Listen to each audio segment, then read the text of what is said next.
Hey guys, it's GameFace here, and today I'm bringing you another video, and this time it is the potential January upgrades on FIFA 15 Ultimate Team, and it is episode 2 today, and again we're going to be looking at some more Premier League players that hopefully will be getting upgrades in January, and hopefully I'm going to get it roughly right with the overalls, but most importantly I'd like to hear your guys' thoughts on some of the things that I've said in this video and who you believe should be upgraded, and I might include them in the next episode. Now first of all we're going to move on to Alexis Sanchez. Now I've put him as, I think he should be an 86 rated player. After this season he has really performed so well for Arsenal. He's really carried them in some parts of the season, and I really think that he is such a fantastic player. I've upped his pace by 1, his dribbling by 1, his shooting up by 3, his defending up 1, his passing up 1, and his physical up 4. So I've really boosted his stats quite a bit, but I think it is quite deserved, because if you look at the way he plays, he's so fast, he's so good at dribbling,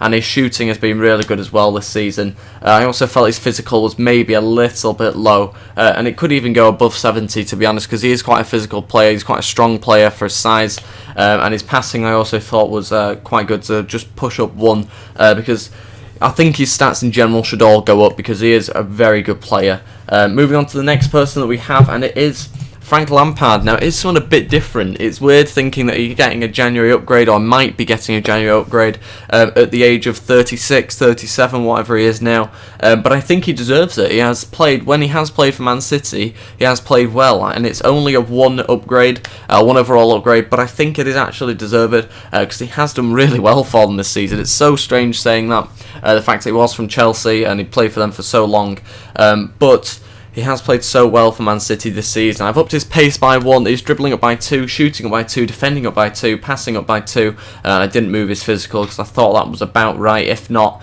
it should maybe be slightly lower possibly as well. His pace I upped that just because I thought if his stats go up by 1, he should have his pace up slightly. It's not really that noticeable if it goes up by 1 really. But it does make the card look slightly better. His dribbling I also felt should go up by 2 because he is quite a good dribbler on the ball. Positions himself really well in the game. His shooting also should go up by 1 in my opinion. His shooting this season has been so good. Whenever he gets in front of goal he always looks like scoring. And I think he scored against Southampton, I think it was, after coming off the bench, sorry. And I think he scored that game. He really did score a good goal. He always looks like scoring though when he was dribbling with the ball, and yeah, his shooting's really good in real life. Defending went up by 2 as well because he does have a defensive side to his game. He is more of an attacking midfielder really, but Man City sometimes do use him as that holding midfielder as well, so I think his defending should go up. His passing as well, I don't know why it's 83, that's ridiculous for me.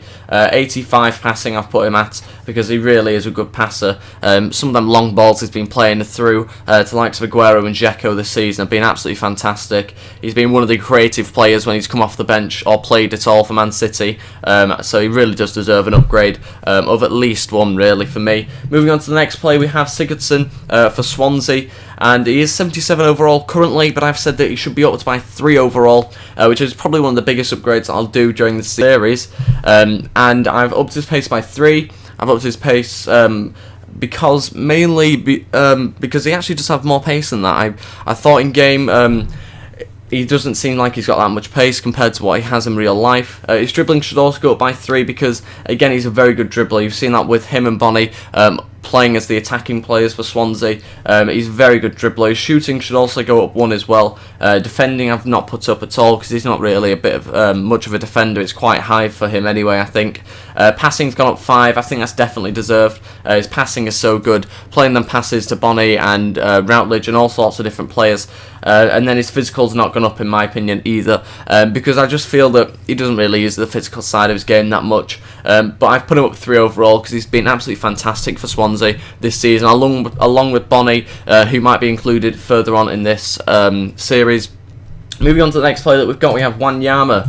Now Oneyama has been a pretty good player for Southampton this season. He scored that really good goal for them, but he has been crucial really to the way that they play. The fact that they have 2 holding midfielders, allowing their fullbacks to get really high up.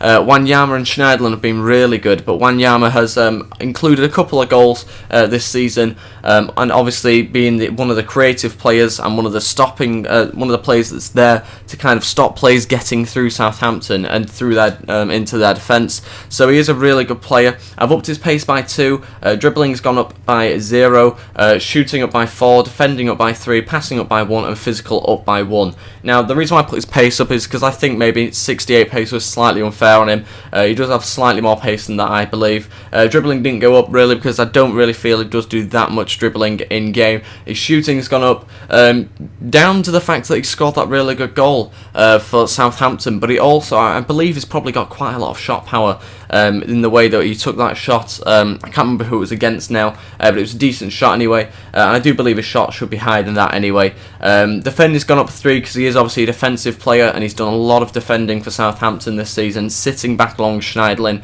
and really protecting that back 4, or sometimes the back 2 when the full-backs go up really high. His passing should also be higher. I've put him as a 70 passer, or 70 rated passer I should say, and that is down to the fact that he is one of their creative players that can link a few passes together. I know Tadic is in front of him, but I think he is a very good passer as well, and his physical I've put up 1, just because I felt like it really is such a strong player, really is a physical player, and I did think that maybe 89 will be a sort of a better stat for him to have. Moving on to the next player that we have is KLEIN. Now I've upped his pace by 1, his dribbling up by 1, and his shooting has gone up 13. Now that might be the biggest upgrade that I'll do on an individual stat during this series. I've also put his passing up by 1, and his defending and physical I've just kept the same. Now I've put him to a gold card. I definitely think that he deserves a gold card. Whether it will be a rare or a non-rare is kind of debatable. I'm not too sure. He's currently 74 overall, and I've upped him to 76. I've put him as a rare card just because I think he should be, but I don't actually think he will be if he does get an upgrade. I believe he'll probably be a non-rare player.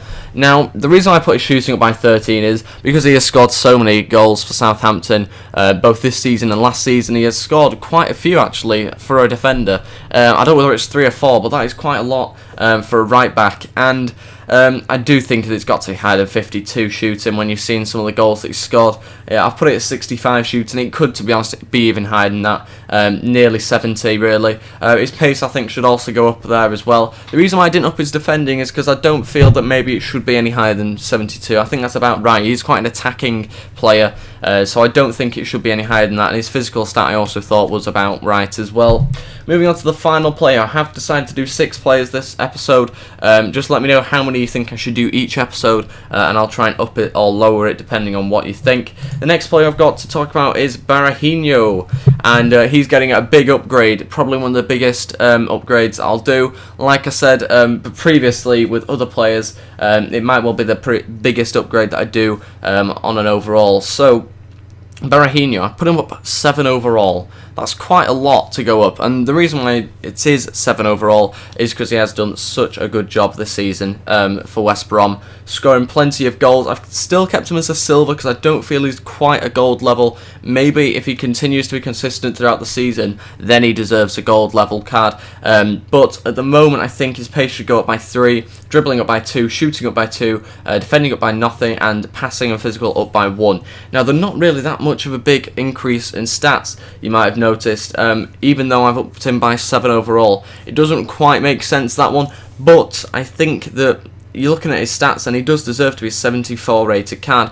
He was 76 rated and he had 70 dribbling and 69 shooting along with 81 pace, so I think it kind of is about right that he is 74 overall even with the stats that he's got, because it is pretty good for a 71 rated player to have 84 pace, 72 dribbling and 71 shot. It is pretty good. Maybe his shooting could go up slightly more because he has done a really good job for West Brom this season, and that is the final player I have to talk about. Let me know in the comments if you do want me to talk about anybody else, and I will do it in the next episode, episode 3. Whether it'll be another Premier League episode, I have no idea just as yet, but I'll let you know maybe on Twitter or something like that. So follow me on Twitter, guys. The link is in the description, along with my Facebook and things like that. So let me know in the comments. Please like and subscribe if you have enjoyed this video, and I'll see you guys next time. Goodbye.